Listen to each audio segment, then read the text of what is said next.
Yeah, this is another one of those points about, the fact that my practice tends to order more studies preoperatively than average. And again, everything that I do has come from years of experience and what I've seen in the practice of surgery and medicine in general about outcomes that can be, and complicated outcomes or complications that can be avoided if you are a little bit more diligent about the preoperative evaluation. There are a lot of people in America that have undiagnosed sleep apnea. And actually, I'm a patient who has had sleep apnea and has been treated for sleep apnea in the past. And if you can see the way I don't look like a typical patient with sleep apnea. Well, there are a lot of people like me that are walking around that have undiagnosed sleep apnea.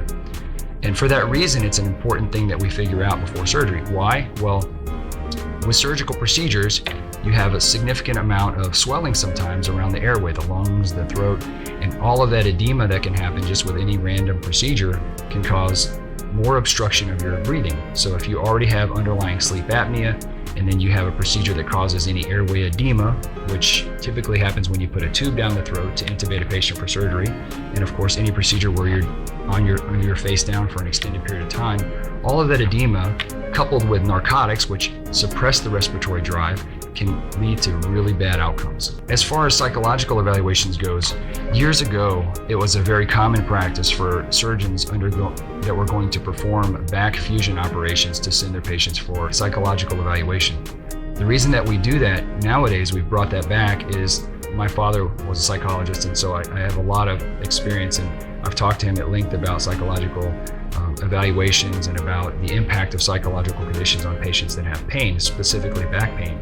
And there's very clearly an association between back pain and depression and poor outcomes, believe it or not. So what's really important for us to figure out is, are there underlying psychological conditions that may impair your ability to have the maximum outcome from an operation?